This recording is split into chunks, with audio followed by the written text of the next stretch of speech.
Welcome everyone to a very silly special episode of where I have invited three amazing people. We have a Greek god who loves to stream and loves to say cheating when fair things happen and scream broken when a normal interaction happens to his side. One of the most excitable men you will ever see on stream, Yorgos, who's also the 2021 Greek national champion and runner-up in 2022. We have Daniel, the mad lad who is pretty much the brainchild of why Pheano does really well, because he makes the good decks, and Pablo takes to the Pro Tour and wins. So if it wasn't for Daniel, Pablo probably wouldn't have gotten anywhere. Yeah, thank you. And a Spanish lord himself, and a man that misses all his tunic triggers and became so popular he memed himself to popularity that even James White follows him. We have Pheano. 5D chess champion who did not give the LL to Prism in order to play her again. Yes, that's it. So, are you saying it's your fault why Pablo's deck was so bad against Prism at Lille? I'm joking. Yeah, I'm just so making bad, stuff so up. bad. All of these gentlemen are the reason I invited everyone on because they're actually all very, very good deck builders. And with this set out now, I thought it'd be quite exciting to pinch all of their brains to sort of work out really, where we're going, where we're at. So let's kick this off. We have a brand new class of Assassin with Azuri, who is the new CC champion, and we've got Arachne as a young hero version. To be honest, I'm going to put a bit of a emphasis on to more CC side of things, and then around we can sort of like dip in on draft and blitz and stuff. But Azuri, what is your first take, Pheano, of Azuri? Well, first of all, I think I agree with let's not focus on blitz. That's not a real format. Look at this attack reaction bait and switch. My first take with her is I don't think anyone can get through reading her hero text and understand what she does on their first pass reading the card. I think every single person I've seen read the card has read it and gone, wait, what? And then read it a second time out loud because they didn't process what she did. I understand why she's worded that way. I don't necessarily agree with it, but I get what they were going for of trying to trick your opponent but still give them a priority. I get the flavor. So, Yorgos, what's your thoughts? No, I wanted to say that the good thing with Uzuri, at least, is that you can explain pretty much to a newer player that, okay, there's a really long paragraph, but you just trade an attack, okay? If you have stealth, you trade the attack and you put the new thing and live your life. You will care. You will care about the rest of the stuff afterwards on the more, advanced level of the game, not on your local, pre-release events and stuff. Yeah. What about you, Daniel? Yeah, 7 lines.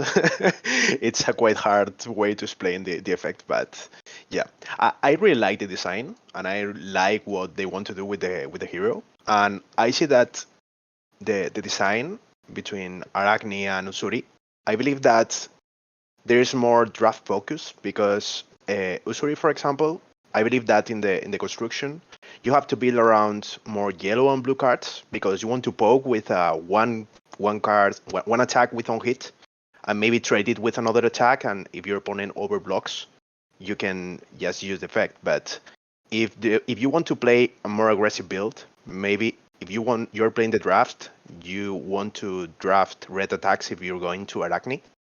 So I believe that the way they want to design those heroes is like mirrors that use the same card pool, but they have to be built with different cards. And on the draft perspective, you're not fighting over the same things. Yeah. They're not fighting over the same things exactly. And yeah, on the CC perspective, I like the hero, but at the end, I don't see a way to make damage with Susuri because you can do a lot of tricks. But at the end, if, for example, you poke with one attack and then you trade it for a CNC, basically you are pitching a card for playing a CNC.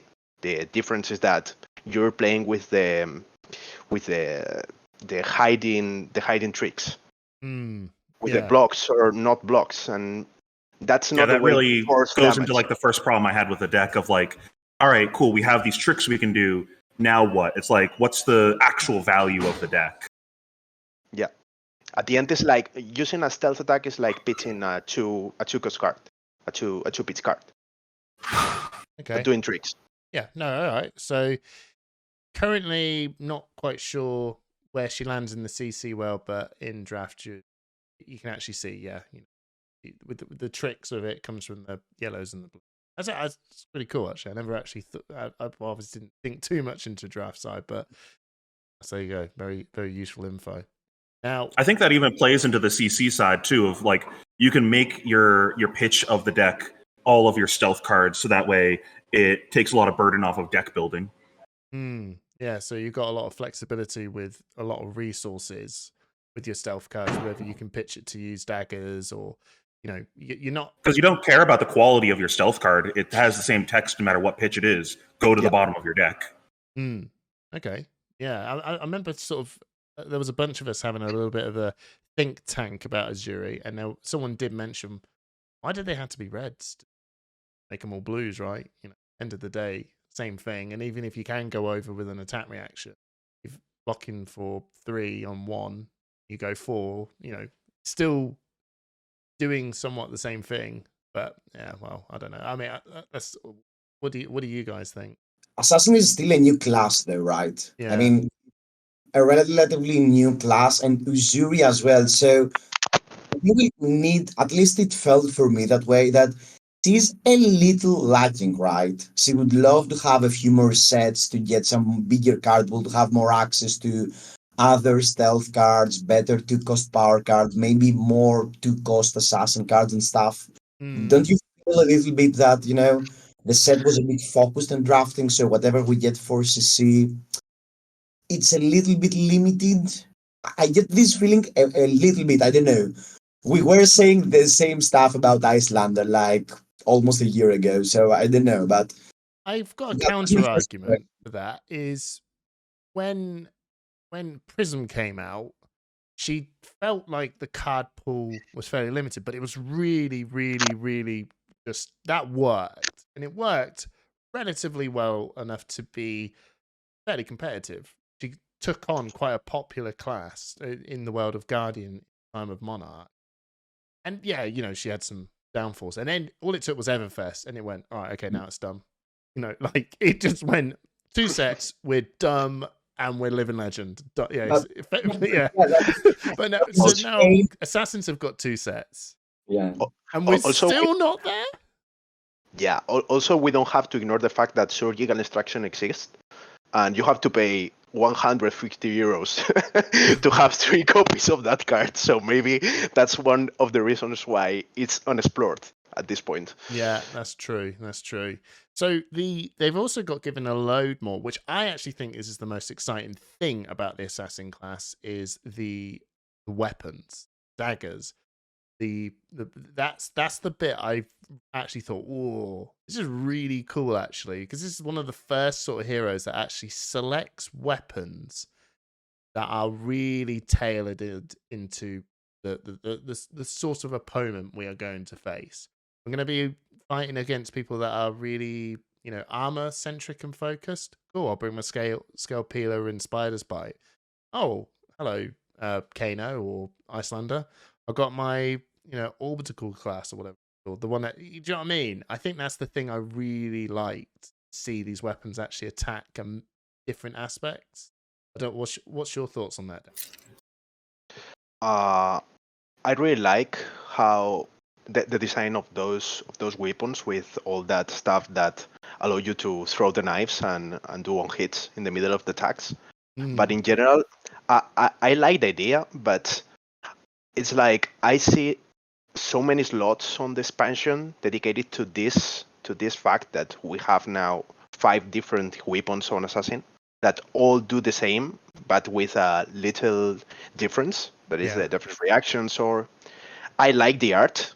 I like the design. It's Yeah. absolutely it's a blast. I love the art of those cards and the concepts and everything. But I feel like maybe the knife, this knife structure that supports Arachne and Usuri, I don't know if it's if justify having like 6 assassin cards on the set. Just jump back to everyone. If you notice, Pheano is now transported into a car because he's been kicked out of a coffee shop for bad mouthing assassin. Anyways, he's just been The long and the short is He's been the long and stealthed. the short version is the internet at my house got disconnected for some reason. Spectrum fucked up. And so I went to coffee shop for this, being like, "Oh, I'll just go to a quiet coffee shop I know." And they're like, "Nope, our hours changed. We close now. Get out." Yeah, and you just So now I'm in my car doing this. So you just drank a cup of inertia and just went, "Oh, what the hell? How did I get here?" Anyway, so we were talking about the weapons. I think the real value in the daggers has to do with a different problem that Assassin has, where one of the 3 problems, we already touched on one of them. The next one that I really had with Zuri specifically is she has a very hard time utilizing 4 or 5 card hands. She does a very good job with 3 card hands and 2 card hands. Yeah. So she doesn't have that go again built into any of her stuff, and we don't have the ability to make silver with anything because fuck us apparently. We don't have a way to recur our boots, so we just never get to really utilize that side of the deck unless we jam in a bunch of cards that we don't want to play that are contract cards. Yeah. Which that goes into the other problem I have with it, which we can talk on in a second, is the anti-synergy, the nombos that she has. But on this, she has a hard time using big hands, and the weapons really help with that, where, I think a play pattern that she's going to have a lot is trading cards back and forth with your opponent. All your stuff blocks very well, so you just block with 2 cards, and then you present a threat with 2 cards. Yeah. And then you go back and forth doing that until your opponent comes in with not a hot round because you made them deal with your on-hit effect, so they had a weak round, so you don't have to block as much. Now you have extra cards. What do we do now that we have these extra cards? Well, we can push our weapons with these extra cards we have, making our next thing harder to block and use that to potentially hold tempo. But I don't think that's necessarily very strong. I think that's just you're making the best of what you have type of situation where, like, this is the options we have. How else are we going to use big hands? And there's not a lot of good options for that. We don't have go again. None of the kind of touching on the nombos, all the non-attacks that we want to play that let us utilize a bigger hand, say the next card we play gets X effect. That doesn't work if we use our hero ability to swap out the card, because now the card that gained the effect is on the bottom of the deck, so we can't use those. It's just there's so many things we would love to play that just don't function in the deck. I think that's like toxicity or whatever it's called, the 0 for 5. That'd be amazing. We juice them by reacting and put something bigger into play, and they take damage, and we get the extra 5, and it only works in the card that was played. So now that's on the bottom of the deck, so we just wasted a card. There's so much of that. The toxicity, Yeah. I think the only card that actually works with from the whole assassin kit has to be Shred. Shred. And the new one that you can re-equip the daggers. Yes. Yeah. No, Yeah. I know. Really? The Concealing Blade. Yeah. Yeah. That card is insane. It's a ninja assassin card, and I believe the wording is target assassin or ninja attack gets +1, and you can re-equip a dagger. Yeah. But when it hits, so it's an attack reaction that says if it gets you +1, and when it hits, you can equip a dagger. So it's not just get one. You got the attack has to land as well as. Do you know what I mean? Well, theoretically, we're only casting that if we're guaranteed the hit. Yeah. And if our opponent plays a sink below for +1 defense on their thing, we got them, I guess. Yeah, that's it. I think the only thing that I find I thought this was the ruling, and then it turned out it's not. So then my ability of flick, I think you might have even said this as well, Pheano, is with flick knives, where it just says, target dagger you control that isn't on blah, blah, blah, blah, blah, blah. If it hits, then it counts as a hit. And I was like, oh, that's gas so I can have my nerve scalpel always at the ready. Here you go. Wada! Take that 1 damage. And then you've lost that -1 defense. And it's kind of like a +1 in a way. Do you know what I mean? But I've lost an equipment. And it doesn't work like that. Because the dagger says when this hits the hero, the next time they defend. That's what I was talking about a second ago, where I thought that card was broken, and that's not how that works. But I believe it does work exactly with Nerve Scalpel on D-Reacts if you play it in response to them playing the D-React. Because it hasn't you're doing it in response, it hasn't resolved yet. The next time they defend, because it's not defending yet, it's kind of like on the stack. Okay, all right. Okay, so Nerve Scalpel's like literally the only one that is. Yeah, that was the worst example you could have given. Yeah, all right. Okay. Reading the card explains the card. I mean, I thought the card was broken. When I thought you could just do it to gank your opponent out of a block on anything, I was like, this might be the best equipment we've gotten since Stormstriders and Mask of the Pouncing Lynx, because you just get 2 damage out of it from your 2 daggers. You get an extra 2 defense out of their cards, unless they block with multiple cards. Then you get more, and then you get your on hits, and then you get to also block for 1. I was like, oh my god, this card is the nut, and it doesn't work. Never mind. Oh. Into the garbage can. What are you going to say, Yorgos? Yeah. And it's really interesting that the Assassin is the first class that we actually get that has 4 equipment dedicated to Assassin. Do we have any other class that has that yet? What, just has 4 dedicated pieces of equipment? You mean top to bottom, just like your left side equipment? So head, chest, legs, arms, all ninja, all assassin. All assassin. Yeah, everything is assassin. Yeah. Ranger, maybe? All the new equipment? Legendary. Maybe Rip Dice. Yeah, with... Oh, no, it's not even... Are we counting Majestics? I suppose Majestics. Everything, I guess. But I mean, Ranger... No, Ranger doesn't have a chest. They do. Yes, it does now. Yeah, they do. You can be a pirate with new Artisan, but yeah, they got the pirate code. Not fully equipped. No, I think it's the first time they. If we're counting, if we're counting Majestics, then there's plenty of classes that do. But if we're not counting Majestics, then no. Well, I don't think there is a single hero that has a full like legendary class thing. But speaking of legendaries, legendary, no. Yeah, speaking of legendaries, that Redback Shroud, man. Oh man, I kind of looked at it and went, I can't wait to get an artist proof. Cool art, bro. The Redback Shroud is... I've never seen someone put in a card in a draft set that literally has text that you will never achieve in its set in itself. Does that make sense? Like, this is the first time I think I've seen something go, gain 2 silver, eh? What's this silver you speak of? I was so upset we'd get any silver generation. I'm really hoping the Fable might be that, like a gem that makes a silver or something like that. No way, dude. I mean, that could be way too strong. That'd be crackers. Just pitch to do anything and have a free cash in at any time. That would be... I mean, a silver. You can't cash in off a silver. Yeah, you can. You still need more. You need 2 silvers, yeah. Oh, you need 2 silvers. Well, yeah, I didn't say 2 silvers. Pitch it twice. Sure. Sure. No, I'm throwing it out there. But who knows what the Fable does at this point. But yeah, at the same time, it is for a draft, for a card, it just seems... I thought it was very bizarre.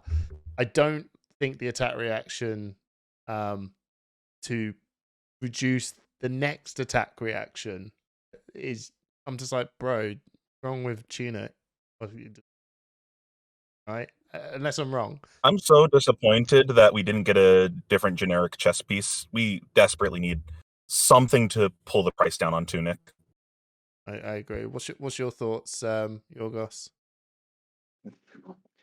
I actually do like the Redback Shroud, but I think it's more like, again, I think they do a little bit of groundwork for next sets again with Assassin. I mean, it's the same with Daggers, and I think it's the same with Redback Shroud, because honestly, I was totally expecting new Assassin cards that were actually going to be contracts. And it makes sense to have no contracts, since this set is draft focus and has another feeling and stealth and all that stuff. But we really need new stealth cards, and I think probably they give these cards now, so later they can, start give a bigger bulk. Maybe in July. Maybe in July, we get a bigger bulk of, more contract cards and all these, new daggers, the redback shroud will make more sense then. Maybe. It's still weird that the last set felt like it was a setup set, and then they went, we're going to do another one. Another setup set. Yay. What I was really hoping they would do with Assassin flavor-wise would be put something in each of the sets that's Assassin related. Like maybe we got, I mean, they ended up putting them all in this set, but I was hoping they would do like a weapon in every set that targets the flavor of that set. Like, oh, we get a dagger that affects a hero that banishes a card. That would make sense in the light and dark set. And then we have like a card that in the background, we can see an image of Arachne or something to show that he's in the shadows and like the assassins are always there, watch out type of thing. That would be cool flavor. Yeah. You can just put a little dripple of that in every set. Yeah, that would be really cool. What's I'll close this. What I'm going to do, unless there's any sort of final points, we'll close out the statements on kind of really Assassin overall with you, Daniel. Then we'll move on to more exciting heroes. I have one more thought on Assassin before we move on. Yeah. I have one other thought on Assassin before we move on, but if you want to yeah, Daniel, get his thoughts. Yeah. No, it's fine. If you want to talk, Pheano, you can say it before me. The third major problem that I have with Assassin as a design in this set is the nombos. I kind of mentioned that earlier. A lot of the stuff has anti-synergy with each other. Like we mentioned already, the non-attacks not working with your other stuff. Mm-hmm. Also, a lot of your other things specify cards with specific words on them. All the old cards, they care about cards of contract. Mm-hmm. Hey, what's that? Great, we don't have any contract cards. You already mentioned that. All of our new cards, they specify cards of stealth. What's that? They don't work with any new things. Fantastic. We don't have anything that cares about silver. Just nothing works with anything else. And just everything has massive anti-synergy with each other. So it's like, how do we cobble this together to make a cohesive deck where, cool, we got another set. As we're saying, it's like we got a set supporting a future thing, but it's just we quantity-wise have enough cards for there to be a cohesive deck. But then none of them work with each other. So it's like, what's the plan with this? Yeah, and I suppose really we just got to like it feels slightly like I don't know, when you started to see Azalea for the first time, and you're like, okay, I mean, we could play it. What? Okay, 3 of a kind? What's that? Yeah. So that seems really powerful, right? But it doesn't really work. Cool. I guess. And then I think this is kind of that's how Assassin kind of feels. Cool, I guess. But yeah. But you're lacking 8 Majestics. Yeah, cool, but yeah. So any thoughts, Daniel? Yeah, for me it's like I feel like all the Assassin cards in general are like packs, and you cannot mix it because it doesn't have many sense to mix the stealth cards with the contract cards because it doesn't synergy. They doesn't have synergy because you have like 12 cards that are attack reactions that work with the stealth. So the reason why you don't have any reason to mix it with contracts. So I feel like they are like separate packs that you can not use on Arachne or you cannot use on Osuri. They feel like different heroes, not the same class. Mm. And yeah. And about Redback Shrouds, for me, it's I feel like you have better ways to spend your silvers because the deck lacks of go against in general. So I believe that the boots are quite important. And I don't think how many attack reactions can you run in your deck that cost 1? Razor Reflex. Yeah, and the other 7 versions of Razor Reflex. yeah.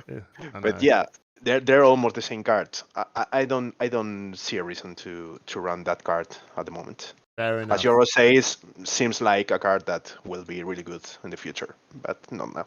Should we move on to the Simon and Trip, the other members of our Push the Point gang, really love this hero. We're moving on to our new boy Katsu. Okay. He is. Well, I think he's actually for a ninja hero. He's really cool. I really love the fact that he's got like all his cards just feel like a fighting game when you open up the move list, right? And then you go, okay, what sort of combos do I want to do? Like if I'm playing Mortal Kombat, I could do this line, I could do this line, and my deck is going to be right. I'm going to put these set of combo attacks into my deck, and we'll go from there. We've got Crouching Tiger, we've got Twin Twisters, we've got Surgeon Strike, we've got Head Jab, we've got leg kicks, we've got everything, and that is really, really cool. That's about it for me because everything is just in my world. Cool. One cost go again. How exciting! But it's not as mundane as Phi. This guy actually has quite big beefy text written on his card, and he's now been given more cards with more beefy text. And seeing some of the people play him I actually think he's probably the real winner of this set. That's my opinion. Riptide and Azuri and everyone is actually Riptide's like really cool. Azuri's cool, but Katsu's just absolute gas, man. I've been hearing some of the chat. I don't know. Oh, okay. Lexi might be the big winner of the set. We'll have to see what happens, but yeah, no, like, yeah, he's already very good.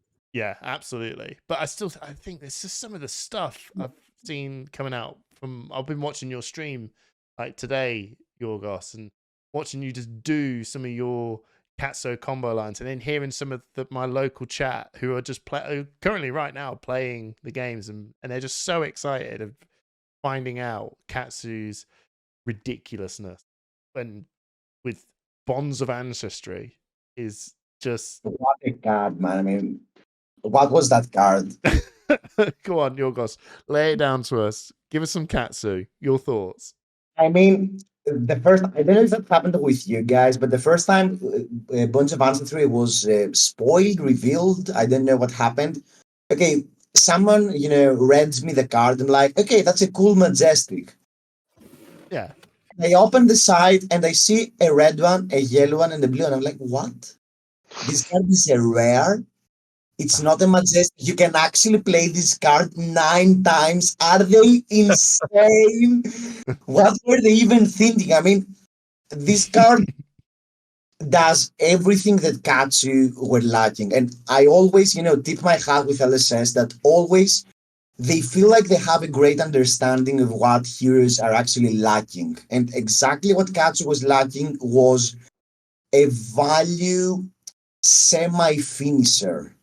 He was totally lacking something like that works with pretty much everything, and was a super interesting design, super powerful card. I'm really happy that we got to see this card, and honestly, I think Katsu might be at a point where he might even be better than Phi at the moment. Ooh. Not that good now.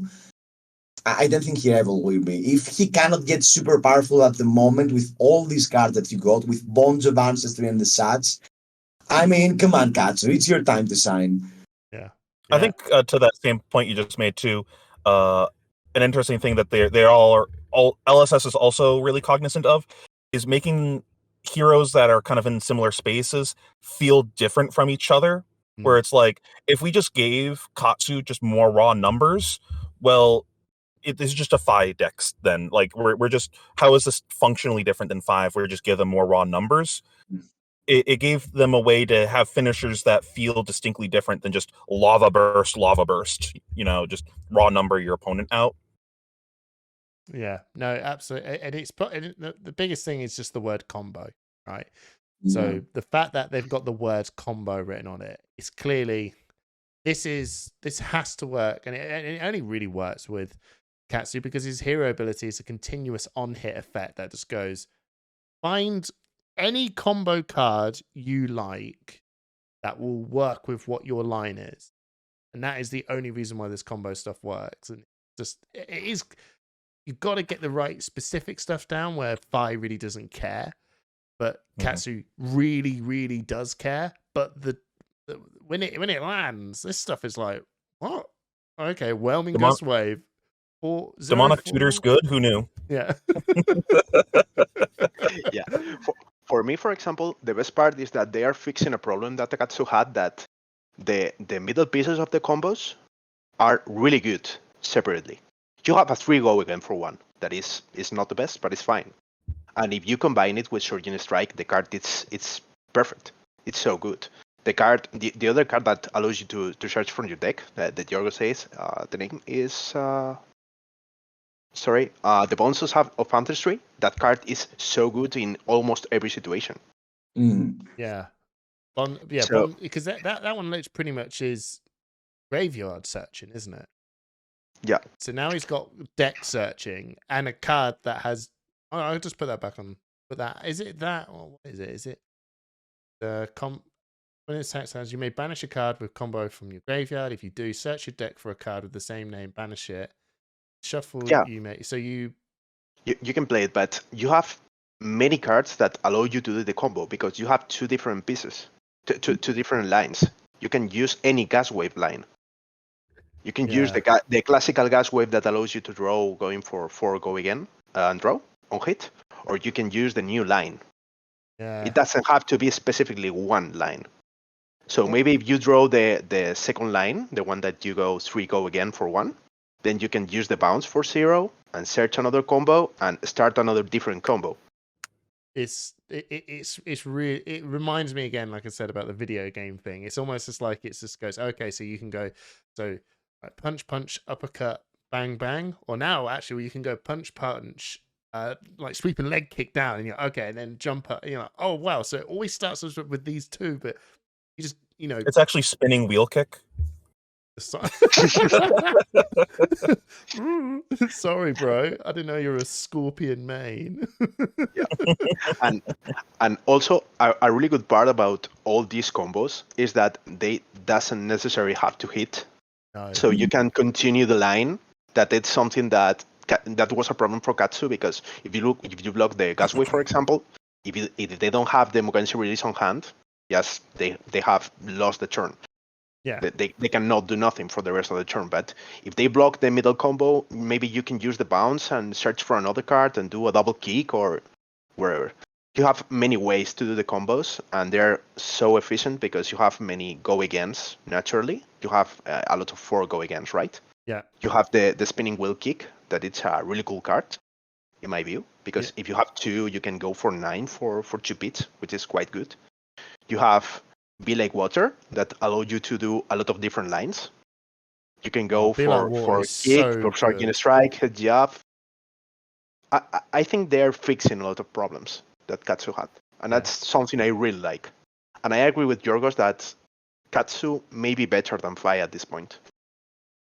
Yeah, and then what about Dishonor? The Dishonor. The card that you imagine and dream will actually land. It probably never in its lifetime does, but I think that's kind of the point of it, isn't it? It's so fearful you take damage from the in-between stuff because you got to make sure if that hits, there are certain heroes that straight up and just go, I think you should, like, if that hit Dromai, surely that's just concede. That's game over. You can't really play. There's no ash. You make no ash. Job done. All those dragons do nothing. You know what I mean? So Good thing we're playing Iris Dromai. You fool! I don't have a hero ability. it's basically like, that's your problem for not playing that. I wasn't planning on using that as either. Oh no, my sand covers! No! Well, you know what I mean. If imagine this, you never will hit someone like Voldemort or anything. But how epic it is that the card is called Dishonor, and already these stories are popping up. Oh, I got Dishonored turn 3. I got Dishonored turn 2. It's like a storyline on a single card. It's so much. I think it's an amazing card. It's totally the card that Katsu really needed to use. yeah, no, it is a cool card. It's worth, and I think it's, in my opinion, I think it's definitely always worth slotting in. Blue, 0 cost, bot 3. Yeah, it's a low cost to deck building. And it can be found by links as well in a pinch if need be. Probably not the card you do maybe get, but you know, if you're thinking, hey, oh, here it comes, that is you've got that option there. So I think there's so much actually to talk about with Katsu, but in general, yeah, I agree that he's just opened up to be a lot more interesting. It's like he's actually just finished off the combo pieces, like you said. And then you got Mask of the Many Faces as well. I've seen you did a video, Pheano, going and then going, this card. A lot of people broken. didn't understand the point that I was making in that video, but to surmise, it was it had a very similar balance issue that Awakening did, where future cards need to be balanced with this card in mind, because the fact that the real problem is the fact that it doesn't say a ninja card has to be the target of this. It's just any card. So every generic that's ever printed now has to be printed with this card in mind, because if we ever get a card in the future that interacts weirdly with this, where like, oh, we never thought about combining these two cards before, because why would I think about exude confidence into whelming gust wave or something like that? Like, why we didn't even think of that. That's not necessarily a broken combo, but there's yeah, I know what you mean. Cards There'll be future a we could get. generic that will go, hey, did you do this last turn? But it's And with really, really Awakening- difficult. Yeah. And like with Awakening, it was, well, this card now needs to be balanced with every Guardian attack ever printed forever now, in mind. Because if we ever get something that's above rate for 2 cards, that card's very good to broken. What if we got let's just spitballing here, like a 14 power card? That'd be crazy. Yeah. No, it costs That 10, didn't and take- if it hits, I mean, Wow, that's crazy. Who'd have thought 2 card 18? That's insane. Like, yeah, I know what you mean. But Imagine being Starvo. yeah, no. With Go Again. With Go Again. well, like that wasn't even the problem. Starvo wasn't even the problem with that. It was just the fact that like a lot of Bravo stuff wasn't balanced with this card in mind, because you couldn't play this card in Bravo. Yeah. Like Crippling Crush can't be played with it because you can't play those 2 cards in the same deck. Okay, but what if we let you play those cards in the same deck, but then also give you Pulverize? Yeah. So like, take the hero ability away and it's still broken. It's a 2 card 18. Who thought that would be good? Whoever made Dustblade. So yeah, so you're worried. It's nothing scary yet, but I don't like seeing cards that restrict design in such a way like that, where this needs to have every card in mind ever printed balanced around it. That makes it very hard for them to balance things and be creative with design. Or they just don't care and ignore it, and then we get, oops, that's broken. Yeah. And I don't think that's going to happen anytime soon, though. It's a combo, Sorry, so they'll probably just bin it. Maybe the mask will say something like ninja attacks. You can maybe balance it or do an attack. The most likely scenario, if something happens, is it's easy to ban hammer a card that's a common. I guess. Yeah. That's Yeah, it. I think LSS will do a really good job, and if this happens, will be maybe in 10 years in a format when you say, okay, you can play any cards in the history of the game, and you say, okay, this card on the first year with this mask and this card that it was released 1 month ago is going to do a combo. But I think they will take care of that design for sure. And that's definitely going to happen at some point. It's just how soon, and it's like we already saw that happen very soon, multiple times in the game. Stubby hammerers, Awakening, like that didn't take very long for those things to be broken. It's a young card game. Like, I have faith in the company to do the correct choices a lot of the time. Like, it's a great company. They give a shit. They want the game to be balanced, and I have faith that they will do these things. It's just, why put yourself in a spot for that to happen at all, where it very easily could have just said ninja card instead. So what one of the. It's the canary in the coal mine type of thing of just like kind of calling it out. Hey, this is a thing that we should pay attention to. Yeah, no, I think that's fair. I think that's fair. So I'll end on these last two cards, unless there's anything more that you guys want to add to this. But the Visit of the Floating Dojo, which is the Katsu specialization card. What's your thoughts on that, Daniel? I really love the art and the lore on this card. It's absolutely amazing to see in all the stuff, and I think that it's a card that will be played because there's an easy way to fix problems that you can have playing against Olhim and this kind of slow decks.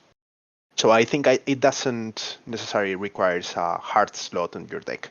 Yeah. Maybe you can play a lot of 3 blockers or 0 costers on your deck, with 3 block, 0 cost on your deck, and if you say, okay, this meta has a lot of Olhim, you can just swap 2 cards for this card, and it works really well. I think it's a good meta call. Yeah, it's a meta call card. Yeah. Cool. Anything else? No. Right, cool. And then fine. there's the Shurikens. Great art. Yeah, cool art. And the Shurikens. I thought when I first saw them, I was like, dog. Don't like them. But then I'm not a Katsu player, and then someone pointed out to me that actually Dishonor to your family, dishonor. Dishonor to your family. Thank you, Yorgos. So you clearly think that these Shurikens are good. I mean, versus the decks where playing Dishonor means you win, I think it's the same like Daniel said, that it's a meta call. If playing Dishonor wins you the game, swapping a 0 cost blue, it's really easy to do. And on some matchups, you might be, okay, I set up 2 of these and there is no way you can block Dishonor now. Okay, cool. Right. Amulet of Earth. Amulet of Earth. It's like the Amulet of Earth. Yeah, but the Amulet of Earth has Go again. Sure, and also Amulet of Earth has synergy with other things in your deck too. So I think Amulet of Earth was in Tales of Force from Aria. nature, and that's all. Tales of Aria was a set of pushed limits. They pushed the limits. Tales of Aria was a mistake. I hard agree. Now we're going to move on to the rain. So which one do we want to start with? The one or the one that's been around for a while? Let's start with a pirate one. With the one that can fit, can suit with a pirate clothes. Okay. So is that which one's that? Which one's that, Daniel? Riptide. We're gonna go with Riptide. We're gonna start off with that big boy. Now, I think he is his hero ability is very good. It's very good for a ranger. The ability to just play a card. It's just reload. Play a card from hand. Reload any card you want. I think that's just so strong. And his second text box to me feels kind of that's fine. It's it's good, but not something you should build a deck around. If that makes sense. That's my initial take of it. It's kind of like a reckless swing.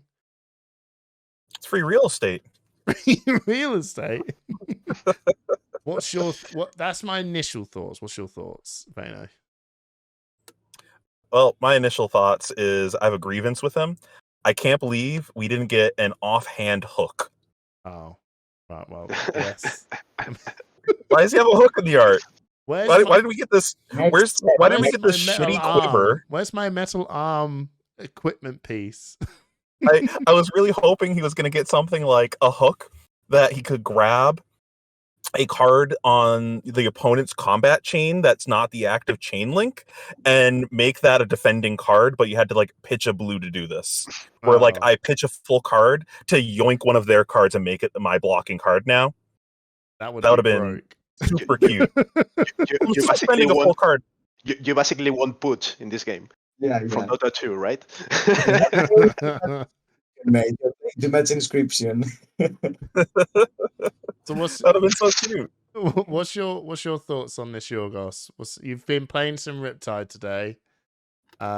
Is he broke? Is he good? Is he all right? I mean, there is no way he's he really feels amazing to deck build around. The first time you try and see through and see, well, I can play every non-attack now, suddenly has reload, so I can use a different bow. I have all these options. I mean, he's really interesting to tinker with. But unfortunately, I think the end product most of the time is that he's lacking a little bit in cards. I mean, you would love to have a few more options regarding stuff like traps, and you would love to have a few more cards like Death Touch, where, there is these really powerful cards, but they have the restriction of being played from Arsenal, but you don't care about the restriction because your hero ability and the such.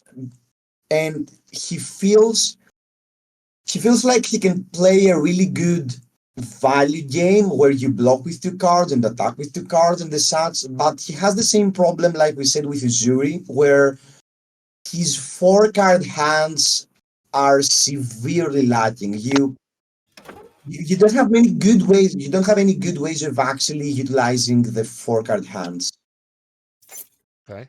What about you, Daniel? First of all, I'm angry with LSS because they said that this is a trap hero deck, and this is a fucking normal ranger with free reload. So that's the best part of the ability, not the trap one, But yeah, traps are there. Traps are there. Yeah, traps are there, but how many of them are you going to trigger in a game? 4, 5, maybe. It's fine. Yeah. But yeah, I really like the design of Riptide, but we talked about the mask before because there may be a problem for the design. For me on Ranger, there is something that blows my mind. That is, okay, you have Riptide that it has and it doesn't have a limit on the amount of times you can reload, and then you have Green Razors that doesn't have a limit of the arrows you can buff, and then you have a lot of unlimited effects on Ranger that maybe Endless Arrow that go to your hands, and something in my mind said that something is going to do a combo and is going to explode there, because there are many ways to draw a lot of cards and do a lot of stuff. For example, let's say something stupid. If you combine it with 3-shot and something with that gives go again with the boots, for example, maybe you can do a combo of 10 arrows in a turn, doing a lot of reloads and drawing a lot of cards. Well, there is that world there kind of already, right? Where I remember seeing one of the Polish nationals, the Azalea player, did this mega like pitch stacking stuff to beat this Oldhim. Yeah. Putting potions down and stacking the rain razors, and then just goes, okay, my turn. I'm going to 3 of a kind, 3 of a kind. And my turn, I have 9 cards in my hand.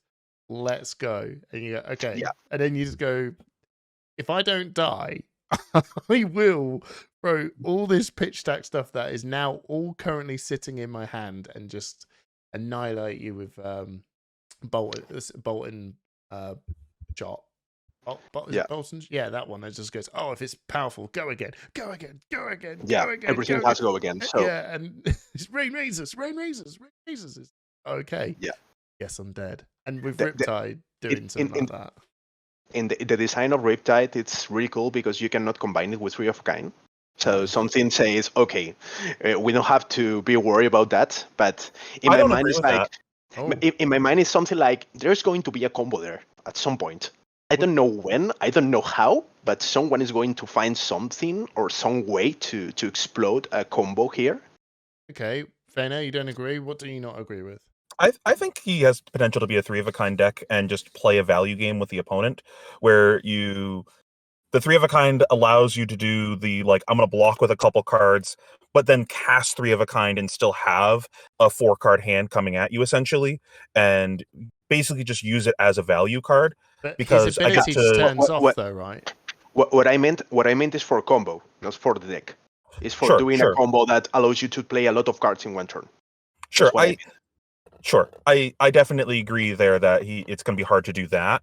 I do think that he's an incredibly good value deck, and cards like that really help push you into that. And like, he seems like a very good deck for abusing Death Dealer. Let's just draw all the cards and just get all the value on our opponent and just use all of our resources efficiently. And where we may be lacking in other areas, we're drawing an extra card every turn. We have all these other value pieces in the deck. We'll do the Bull Lander thing of we're trying to win by outvaluing the opponent, but we're doing it in a different way, and we don't necessarily have that evasive damage at the end of the game. We may have it in a different way, but through Dominate or something. I don't know how we're going to get that, but just I do see the ability to just win a value game against the opponent. But the thing I just keep coming back to is how do we ever beat a Dromai or a Fatigue Ultim? But that's the question I've been asking for all these new decks. Like, I don't know how I ever beat a Fatigue Ultim with any of these new heroes. Well, even Katsu. New heroes. Oh, sorry, new heroes. Yeah, no, that's so. So the new heroes basically Azuri and Riptide. Yeah, I mean, I haven't really thought that much about Katsu. No, fair enough. I think you're right with that. I think having Riptide's ability to generate value is really good. But like you said, how do you beat something that? How do you win the game? How do you actually win the game? And there's certain heroes that do certain things, and it's kind of very difficult to manage that with Riptide. And I think the traps are they're good, but they're fine. They're not enough. I think if the Ultim's playing the game with you, you're fine. Which he doesn't. If they're like playing cards and they're just like playing like a classic Ultim deck like Michael Fang's list. Yeah. If they're just playing the game, you're probably fine. I mean, there's probably game back and forth there, and like there's skill, and people are making decisions. That's but fun. If they're just sitting there refusing to take game actions and just pushing a hammer for 3 every round, refusing to push the hammer for 4, like I don't know how you win that game. Now we'll move on to Azalea, someone that I actually think this hero is probably. I think she's turned out pretty hot now. I've been watching a couple of people play games through with her. Still, again, everyone, it's early days, right? So opinions obviously will change.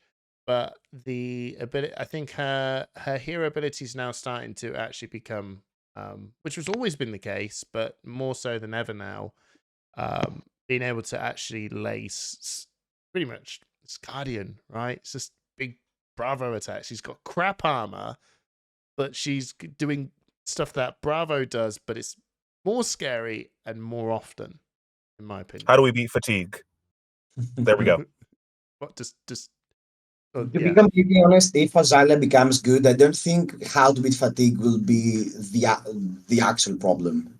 To be completely honest, if we come to a point where Azalea can go toe to toe with all the other aggressive and mid range decks, and she can actually have a favorable matchup with them, if the problem is the dedicated all-time defensive list, I think she has tools now. Oh no! I'm saying how do we beat Oldhim? How do we beat Fatigue? She has that right stapled onto her hero text. Okay.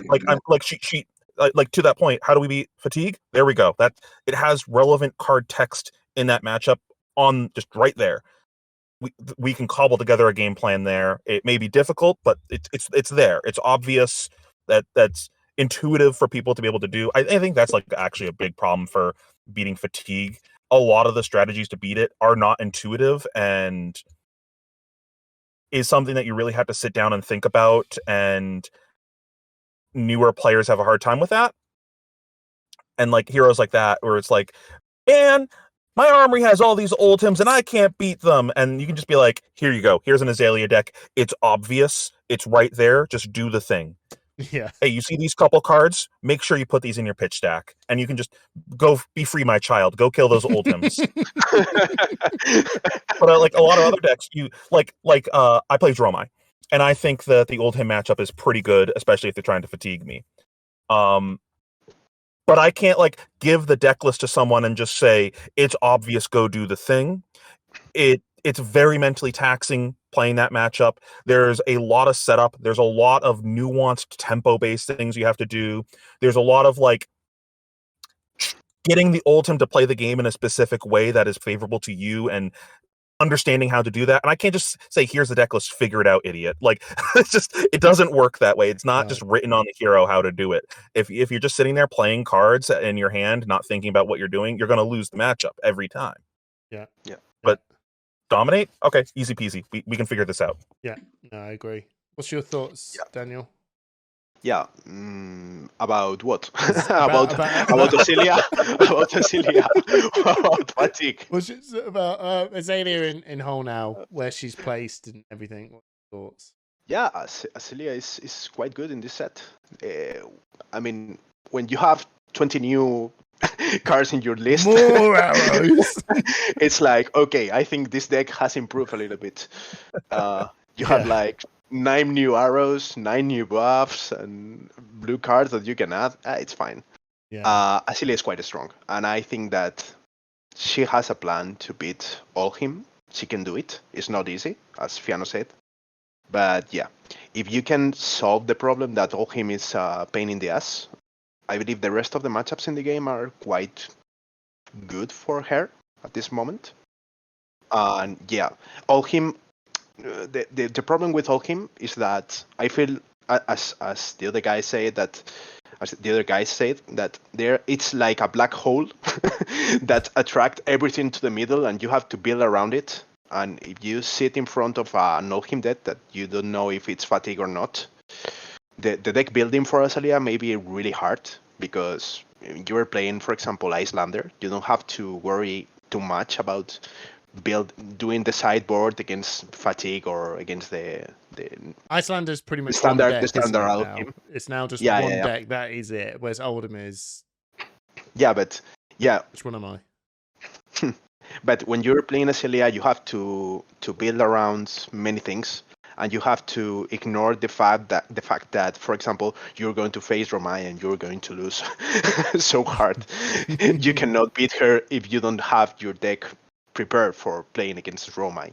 Yeah. And it feels the same for Olheim and other decks. So I don't know if it will be a tier S, a tier O in the game, but definitely it has the tools to do it. Real. What's your thoughts on the new quivers now that they're out? That they've now got a new piece of equipment that is they've got a fifth equipment, effectively. I know others can with, the arcane lantern. But this time actually around they've actually got a permanent piece of equipment that's really just fully dedicated to their class. Do you think they're gonna they've made a big difference to the Ranger class? It does. It does. It definitely does. For example, for Azalea, it opens a new archetype completely because you're adding all the aim arrows in your list. You can do it. Maybe are not that efficient. I don't think that you have to build around the aims, but you can use it as a support for your cards. And maybe at some points, the design allows you to use that arrows that, for example, the new arrows are 6 if they have a name counter. So you can play around. You can play around the ice and maybe say, okay, this game I'm not going to play in the aim cards. Oh, yeah, okay. And I'm not going to play them in this way. I'm going to play it in a standard way, and I'm not going to use it. For Celia is opening a new archetype. They're adding the new legendary quiver, and I'm not really sure if it's good or not, to be fair. Yeah. Because it's like, okay, you can play Remembrance that is almost the same. It's not exactly the same. But let me quote Pheano here. It's free real estate. It's I was about to say that. I was like, yeah, but you sacrifice. the keys are right there. You just have to take them. Yeah, you don't have to, and obviously a blue card is better than a Remembrance that does nothing at that point. But at the end, they're just using one slot in your deck in the same way. You're playing 79 cards on that quiver, or 79 cards on one Remembrance. So in the deck building, I think it's the difference of like I don't have to keep pitching this Remembrance over and over again. I can do this when it's appropriate for me to do it. Like I get to choose when I push this button. I'm not beholden to when it comes to me. Because like if you see the Remembrance in the first like 3 rounds and I'm like, crap, this doesn't fit my cost curve at all, so I have to inefficiently pitch this, it can be really annoying. I think it's also like a massive buff for Lexi. Yeah, for Lexi it's so good, especially if you know that your opponent is going to fatigue you. But in general, on the other matchups, I would play the Rustling Leaves, that one that you pay 3 and you see the top card you deck, you can put it in your arsenal if it's an arrow. I believe that's maybe a really good way to use the Three of a Kind. Sometimes if you draw a lot of blues with Three of a Kind, you say, what the fuck do I do with this? And you say, okay, not enough now I have arrows. the quiver. Now I have the quiver. And you can use it. Yeah. It's quite good. And the one I don't understand is the one from Riptide. If you have, Where's the hook? I see the point of using unlimited, but it's like the first time I read this card, it's like, okay, this is the cost. Where's the effect? The only reason they printed that card was there will be some weird situations where Riptide will have a defense reaction in Arsenal, and the opponent can just skip the game. yeah, So obviously. that's why they printed that card. I see the point on the limited format that you need to have a way to remove the defense reaction from your arsenal to play the game, because if not, you cannot play your arrows. But it's funny how to see the situation that this may happen not in a tournament, in a major tournament, but maybe in an armory. I want to see a game with Dromai against Riptide, and all 5 with 5 different reaction and 5 dragons, and doing the Metapod duel and see what happens. That would be. Well, it just depends on if it's top 8 or not, right? You say, no, I have the quiver. I have a chance. What do you? Well, at least with that, you have the chess piece. Yeah, Yes. let's just obviously. Yeah, literally, I was like, "Oh, cool." That's when I saw this. I was like, "Yeah, cool, man. Well, why would I not take this? It's just stop CNC. I mean, yeah, cool. Just stop the craziness of the CEC." And then they revealed the legendary, and I went, "Oh, well, what is the point of this?" But it's obviously draft. But let's move on to this Trench of the Sunken Treasure. I love this card. I think this card is very, very good. But I'm not a crazy deck builder. I'm probably going to say some stuff wrong and completely tank this channel's subs. So I'm going to leave it to I'm going to leave it to other people that might know. But honestly, I think the fact that you just go, cool, I'll just move this card out of the way and get a resource. I know that sometimes you'll put a blue card into Arsenal, but you can never pitch with it. This card goes, you could now pitch a card from Arsenal for 1, no matter what. And if is it clunked up? Did you put that blue in? You didn't want to put that blue in, did you? But you kind of had to put that blue into Arsenal so you can draw back up again. Yeah, I wish I didn't have that blue in Arsenal. I don't. I ironically say this as a Dromai player. I don't think you're trying to convert one card into one resource. Right, I know. I don't think you're happy when you're doing that. I think it's just a fail-safe for curse shit in your arsenal where you're like, well, it's that or I lose the game. Yeah. Or it's a free card, like a ponder token from the codexes or something. I've had some people tell me the strongest part is that it's got Arcane Barrier. That's totally true. I think a strong up aspect of this card is that it actually has Arcane Barrier. If this card didn't have Arcane Barrier, it would probably not. Maybe I don't know. The fact that it has Arcane Barrier and it's going to be the equipment you use versus Islander, it definitely helps the equipment a lot. That you have as a Rangers in a matchup where you struggled a bit because it looks like the new builds will not be too blue heavy. You will not have 20 blues or something like other aggressive decks. The code really helps, I think, in that matchup. And that's, again, on point from LSS, exactly a piece of equipment needed for the Ranger class, in my opinion. And it also lets you keep a piece of equipment as an instant speed thing, so you can utilize it to break frostbites when needed, which is nice. Yeah. Sometimes that comes up.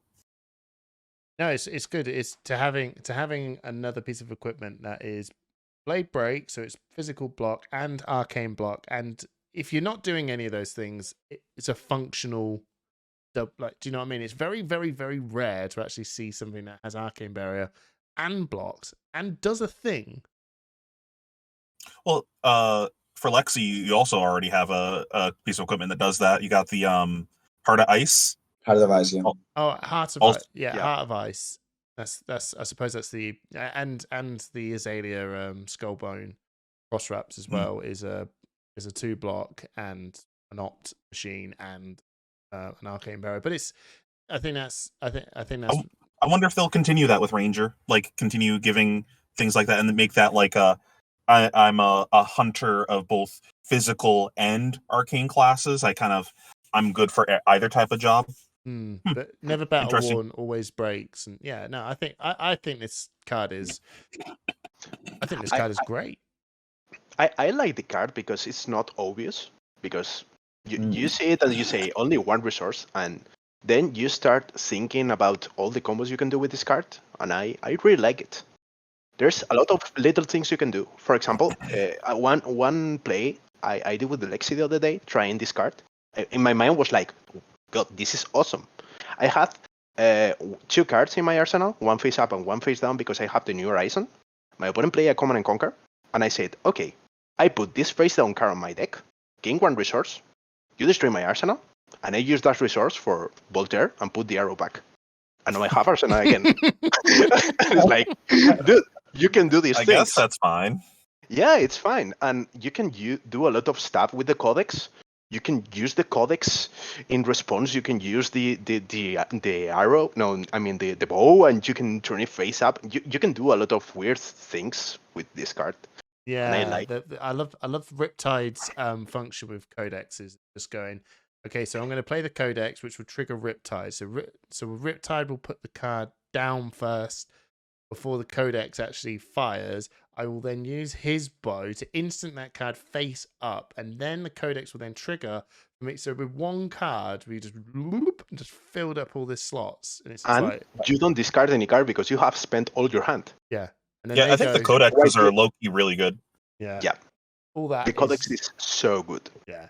But it's specifically having Riptide having his own hero ability, just pumping into that more. I like them in Azuri too. Yeah, no, I think the codexes are great, to be honest. I think the codexes in general are very strong non-attack action cards. One of my favorite plays that I can do is either I have a blue or I have a tunic counter. I either blue swing my weapon and then play the codex, or I just play the codex and have my tunic counter, and then I grab a, what is it called, Death Touch, and put that in Arsenal, and then swing with that. And then, we get our Ponder token, we get the other token on their side, I forget which one it is. Or whatever one. So we get a free, like, if we do this off of a tunic counter, we just threw a single card 6 damage on hit, give them another token that's probably worth about 2 points of value, get a free arsenal that has some amount of value. That's so good. And that we gave them another token that's worth some amount of value. Like, the 1 card play there is crazy value. And that's it. Yeah. Oh, go on, Yorgos. What are you doing with the rest of the 3 cards most of the time? I mean, blocking. No problem of Riptide. I mean, yeah. Yeah, with Riptide. Yeah, I think that's actually quite a fascinating thing when I'm sitting there trying to deck build, and I've had my handful of games is the point you guys made, which I think kind of summarizes really the assassin and the new heroes, Azuri and Riptide. You've got a full grip of hands, and I don't really do like you guys don't. It's like every other hero. If I had Viscerite or Bolton or Rhinar, just every hero, you look at those full hand and go, bro, you're doomed. You're so fucking doomed, right? You don't believe it. But these lot are like, oh yeah, okay. Guess I got 1 and keep 2. Okay, but maybe that's the point. Maybe they're meant to be deliberate mid-range heroes that are meant to not keep the whole hand. It's meant to keep that, like, keeping you with them the whole way. I think that's the intended design, but the way that turn cycles work in Flesh and Blood for those types of games, it's awkward. When you usually play a mid-range style deck and you're looking to trade cards, and you find an opportunity to make the opponent trade cards, because of the way that the multiplicative scaling damage decks work, once they have to block, they usually don't present you an opportunity to block a lot of the times, where they just say, well, so long as I'm blocking, I might as well just block with 3 to 4 cards, or just block with 3 cards, get an arsenal, block with 3 cards, make a couple rune chants, something where I'm just going to have a shit turn and accept that I'm not doing anything, and then pass. And now that they passed, what do you do now that you have all this tempo? So it's you need some way to utilize the cards once you're given the opportunity. Yeah. I'll end on the Ranger side of things with the traps. What's your thoughts on the traps? Are they good? They're crazy? They're game breaking, or are they just kind of meh? Go for I you. think they block. What? I think they block. Of course they block. But this whole thing was a very trap based, like, oh, the traps. Is it lived up to its hype? Your Pheano, go. I don't really have a huge opinion on them as I haven't played with them yet. They seem fine. They seem clunky for the same reasons been talking about with the other things of they don't let you use your full hand when you have tempo. So like, cool, I finally punished my opponent, made them stop punching me. Crap, I wanted you to keep punching me so I could block with these cards. They don't do anything now. Some of them are very good, and with your hero ability, they're all above rate. So it's the whole like, if I'm trying to play the value game and trade with my opponent, they're all very good mathematically, especially if I'm getting the text on a lot of them. They super above rate trade a lot of the times. Like the blowout when you play that one majestic one against Dory that like prevents gaining power, or against a Briar. Like even if you catch like a single nimbleism with that, that's such a trade in your favor. Is that Buzzsaw? Buzzsaw's the one that the defending attack with greater than its base, the attack can't gain it. It just becomes its base. I saw Mansant's game where he played Blood Rush Bellow into two what were the barraging beatdowns. He was coming in for the most godly amount of number, and he just went Buzzsaw at 3 damage. Like you see one nimbleism with that, it turns into what, a 0 for 7? Yeah. And it just Yeah. and as well Right? with Briar, it just goes, here's a big hit. Wow. Even when if they did like Force of Nature, Channel Mount Heroic, here we motherfucking go, Buzzsaw. No. So good. Yeah, You get one. You get one. Everybody gets one. What's your thoughts, Yorgos, with the traps in general? I think it's really interesting to see moving forward again if the traps will keep these three different conditions, because it looks like there's a cycle where the three conditions are: if the card has go again, if it has greater value than the base, and if the opponent has activated the reaction.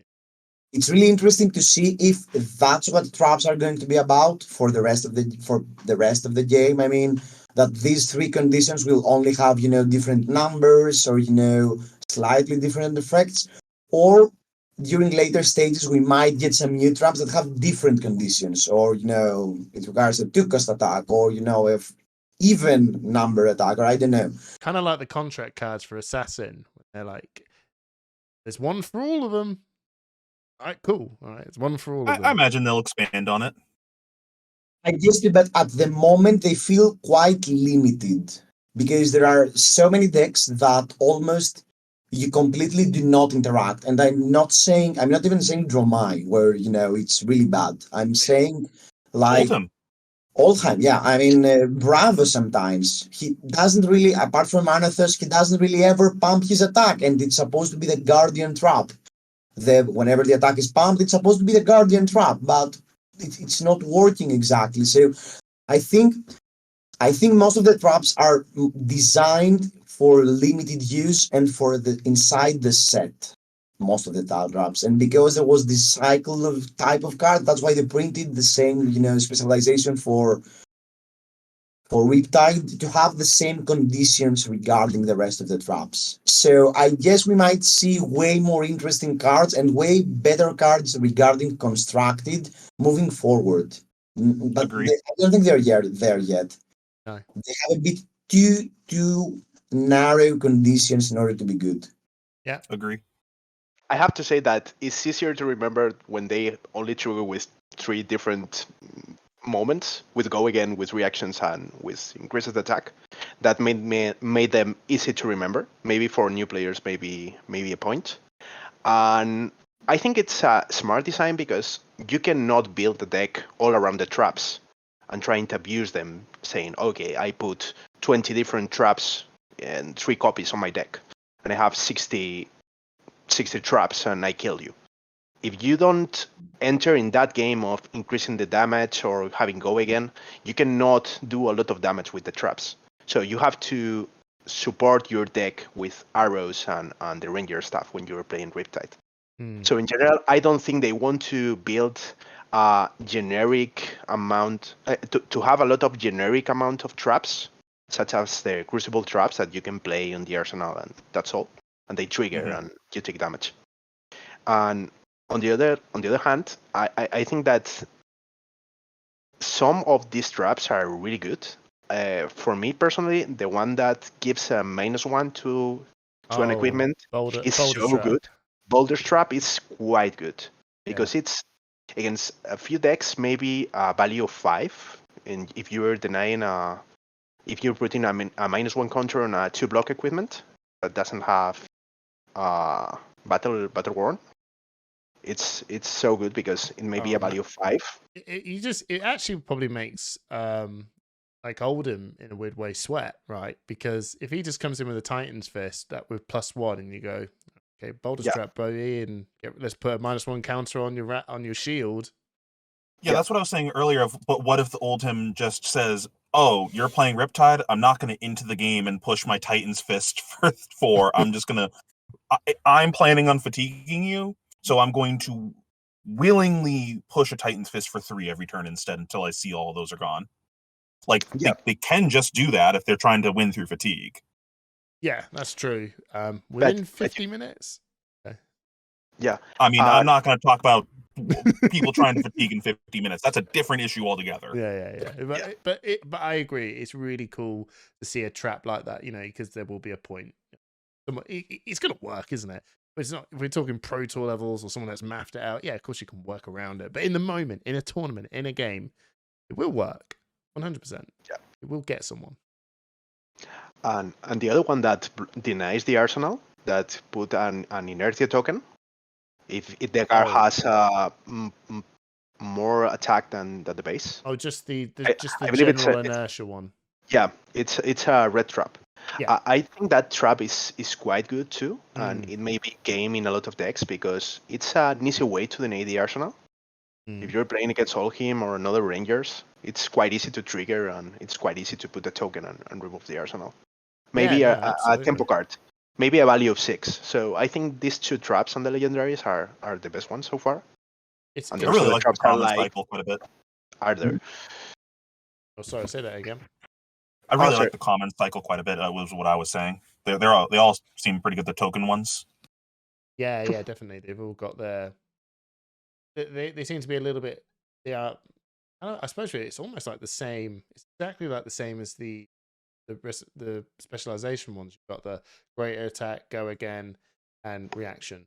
But they're just here's these ones. And Riptides is like amp this shit up. So yeah, no, that they are cool.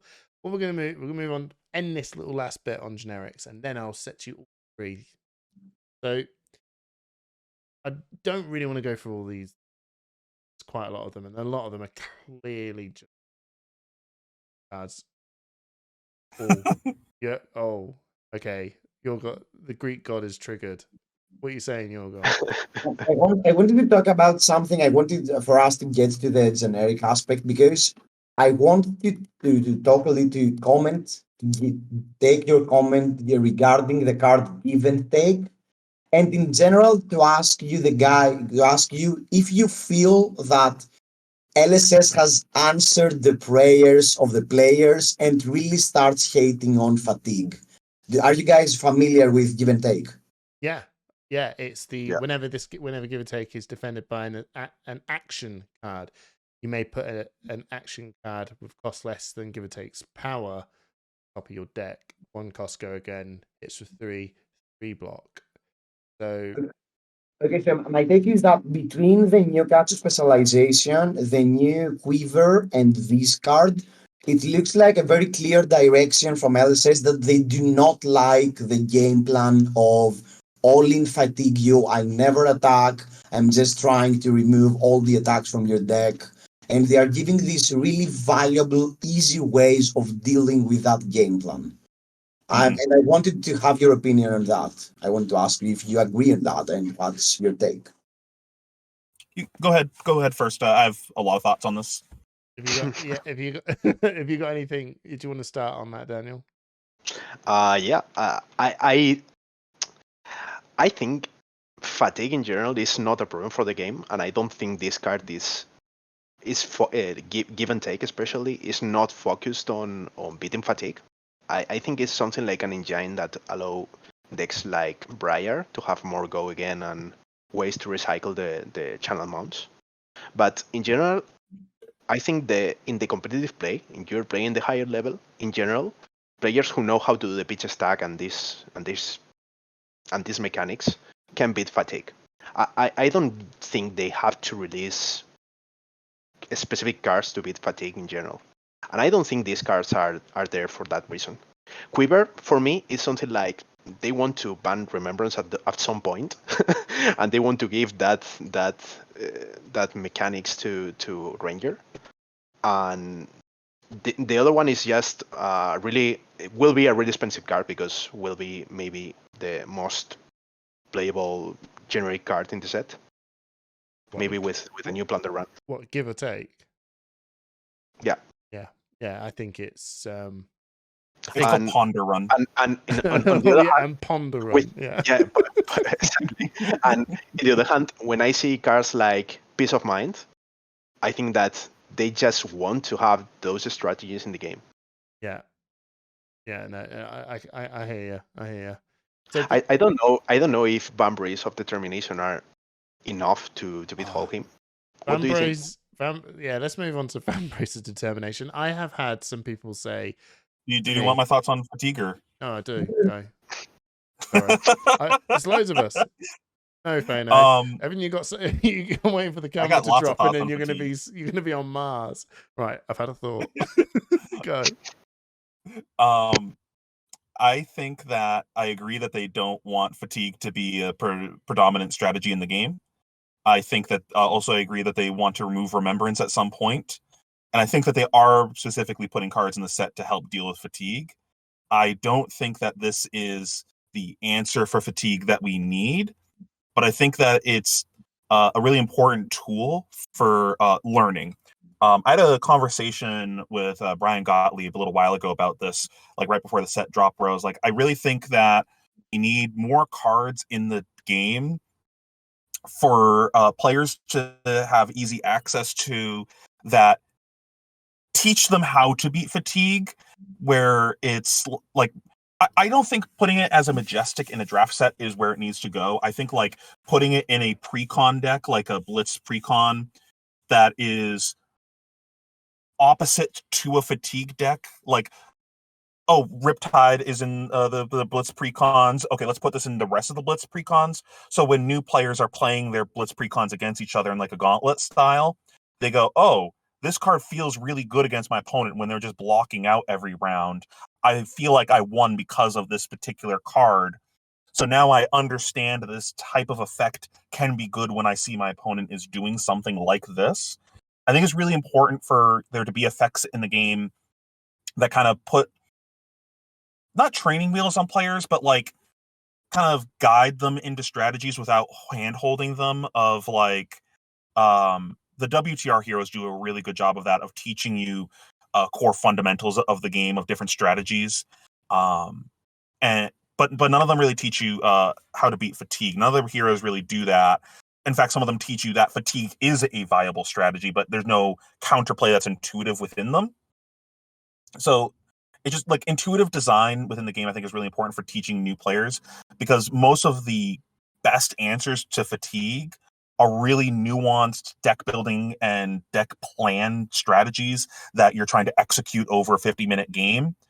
And that's not going to be obvious to someone getting into the game. They're just going to go to an armory, get smashed by an opponent that didn't do anything all game and just blocked with 3 cards and pushed hammer. And they're going to go, how do I beat this? They're not going to understand what they're supposed to do in that scenario. And I think cards like this help them understand that, like, oh, if I put cards back in my deck that felt good in this scenario and let me keep going, are there other cards in the game that have an effect like that let me do this? Tales of Aria had a bit of that, which I think helped with people at the time. But and they were at common, so you saw these cards in a draft, and as a new player playing sealed or draft, when you see these effects and you execute them, you go, oh, that felt good. That wasn't overpowered, but like this is accessible. What else is like this when I go to play something else? Yeah.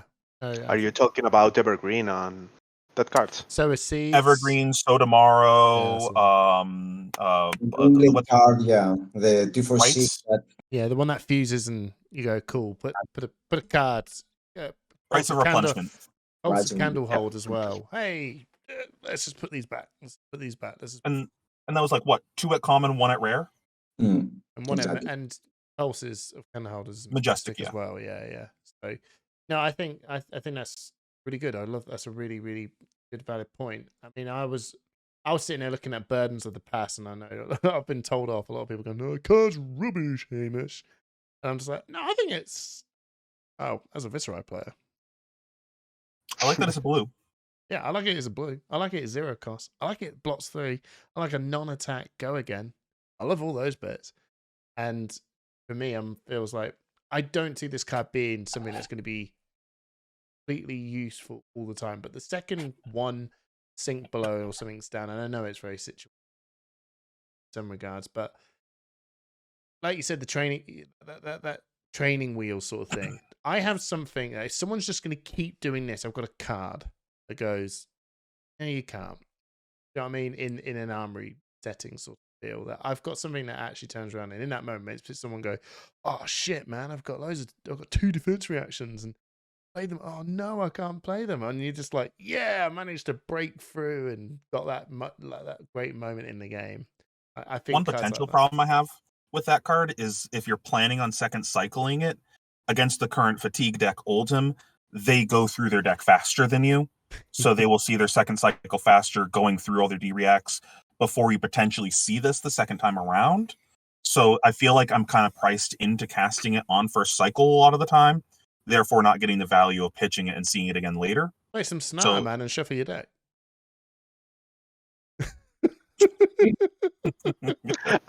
Another fun fact though is that you can target yourself. You have 10 different reactions in your deck. You can draw 1 card for 0. So if you're playing Riptide or things like that, you can draw 1 card. Or if you play Viserai and you have 15 copies of Reduce the Rune Chant, you can now draw a card. Oh. Yeah, that's it. Wait, is this actually tech for combo Vis if that ever comes back? You're telling me I've got another Gorgonian tome? I've got 4 copies of G-Tome. But in the second cycle. Oh, in the second cycle, yeah. There we go. I cannot play different reactions this round. I cannot play it, but I draw 1 card. It's fine. Cool. G-Tome. Got 3 G-Tome. Anyway, what about the Embrace of Determination? I have been told by someone this is the worst card ever printed. Do you think they're overreacting, or do you think this card is just borderline? Yeah, it's all right. Okay. Yorgos, go. Okay, I think it's really interesting that we get another piece of legendary equipment in the arm slot. And I really do like this idea where we will get expanded, where we have, Tunic, we have Crown of Providence, we have Arcanite Skullcap, now we have this. It doesn't have to be insanely powerful, also known as, Tunic and Providence and stuff. But it's nice that all the classes have access to that. And I think regarding of how powerful this card is, it might, even if it's cringe powerful against versus very specific decks and very specific archetypes, I think it's good to have cards like that in the game. Because the first thing that came to mind was last year's Nationals, where it was Oldhim versus Prism, for instance, and I was like, I would kill to have access to this card. Where Spinal Crush for 9, and they go block, and okay, I lose a Spectral Shield. And if you could pay an extra 1 to destroy 1 more Spectral Shield, I would be super happy with an effect like that. For instance, Pheano wouldn't.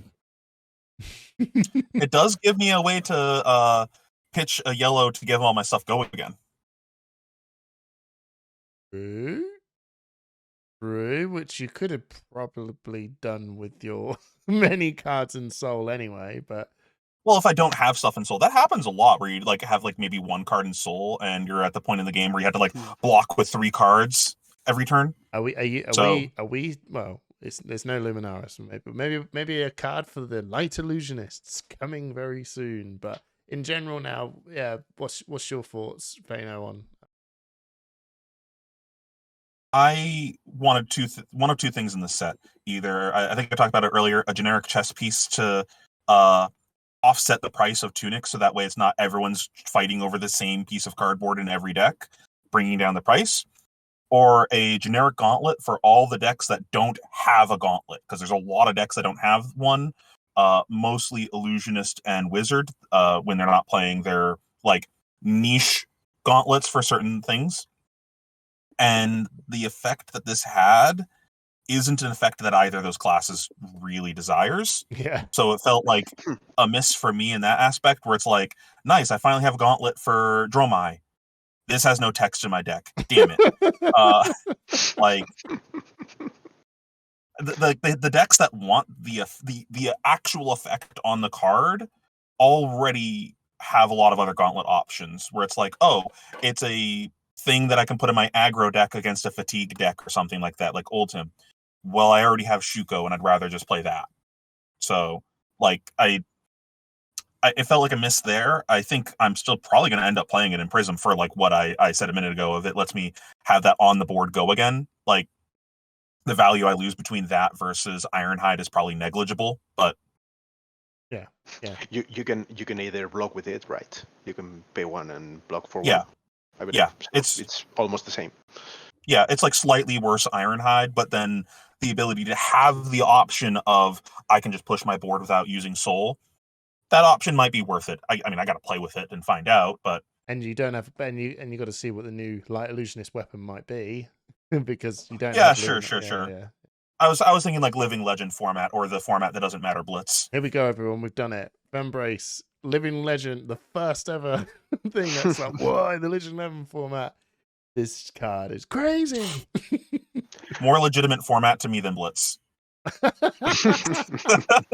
not gonna lie, I'd love that. For me, yeah, that could be perfect, because there is a format that Oldhim will never exist because Prism exists, and no one can remove Prism from that format.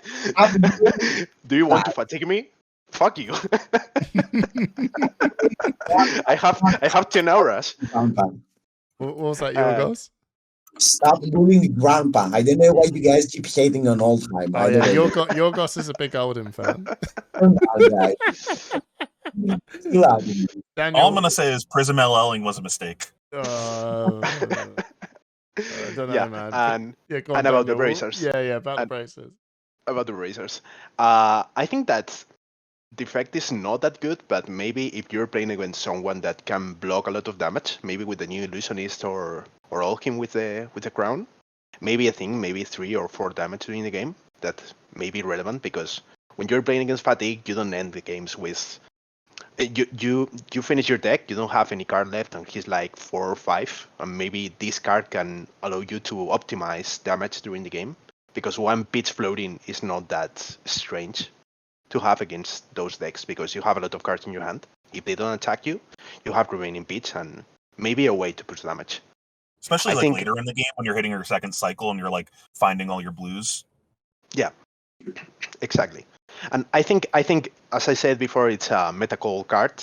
You can add it if you think that it's something you need to beat Oldhim or decks that prevent damage in general. And yeah, I'm afraid of the new Illusionist, because if this is printed, when you know that the new mechanic is Word, it's like, what is going to have that Illusionist? If this card is I'm ready for my redemption arc. I'm afraid of this card. I'm afraid of this of the new Illusionist. Okay, final question: is there anything within the Majestic side of the generic stuff that you'd like to comment, or you pretty much You don't have to. But is there anything within the Majestic side of things that like you're excited to try out, or in excluding give and take maybe? Is this the place where we can be a big fans of Gore Belchin? Of Gore Belchin. Gore Belchin is a card that really blows my mind. It's like, Gore I like Belchin's- it, but it seems so bad, but it has to do something. Oh, there's many Majestics in this game that goes, oh, but it's a Majestic, bro. It's gotta be good, bro. It doesn't block. It doesn't block. You play it with has to- Ancestral. It's for chain. So good. It's for chain. It's for chain. Yeah, it's for And chain. it's just blue bounding demigod and attacks for 6. That's what it does. I thought you just put Gore Belchin. You just put this in Kano, and just have Gore Belchin and Rouse the Ancients, right? You just go. And you have one Rose and one Bochin. It's that one. Because if you play the Bochin and you have another Bochin, you're fucked. Unless you pitch stack perfectly in your Kano deck with attacks. It's wild. The cards, yeah, I don't know. Card sucks. I'll end on this, but I suppose I'll just say the two cards that kind of weirdly threw it to me, which is Down and Dirty, which is a really cool, weird card, but I'm not sure. I have a world where I actually imagine as someone's gonna do Down and Dirty is just great. Like, I don't know. There'll be a world where that just shows up and it It's good somehow. with ponder tokens. What's that? It's good with ponder tokens. No, that's premeditate. Or, Yeah. or No, We're talking about the 6 attack that can block from the arsenal. yeah, Down and That Dirty. card is basically made to beat Illusionist, so it's Yeah, another you get it meta with card. ponder token. If you draw it off a ponder token, you just set it and then block with it. Yeah, Yep. that's Yeah, also a yeah. good point. Fine Yeah. with that. That may be a two value for the plunder token, which Yeah, is yeah. fine. And then premeditate, man. Oh, premeditate. Premeditate is so good. Not happy about that card. Best Majestic in the set. Yeah. I'm going to try that card in every single deck that can put in. He's like, I'm just going to play it. It doesn't Oh. do anything. I put Command and Conquer in Arsenal a lot, so premeditate into Command and Conquer Pamel with Tunic, and you get a new Ponder counter. Mate, And then living the dream. living the dream, yeah. Living the dream. Right, unless there's anything, unless there's any other card in the generic set that stands out to you. Mm, No, we'll end it there. no, in general. We'll end it there. So I'm gonna. This is a long one, and this will be edited down. Quite a lot of work of editing, but thank you so much, guys, for jumping in and having a chat about the set, your thoughts overall of the heroes. You guys are going to go away now, and you're going to try and make a deck from the new heroes, and come back and sort of give us your first sort of takes on a good starter idea on each hero. So Daniel, you're taking on Azalea. Yorgos, you're taking on Riptide. Pheano, you've taken on Azuri. So I love it how no one's picked Katsu. It's pretty obvious that that hero is going to do fairly well going forward. But it's cool to see Riptide, Azuri, and Azalea being tackled by really, really good deck makers like yourself. So I will be catching back up with them later on in a one-on-one conversation to just be honing in on that deck. But thank you so much, guys, for this chat. Thanks to you. It's always a pleasure to be here. Awesome. Thank you so much. Thanks for having us. Thanks for watching. And I want to see people in the comments saying, "Where's Pheano?" in the next video. Our deck tech will be split. He has into been in a 3 cafe on the car, Yeah. and maybe he's home. All right. Catch you later, guys. The expectation Pheano will video from, yeah, yes. Where in the world is Pheano? Where is Pheano? It's like, where's Molly? Right, in a bit, guys.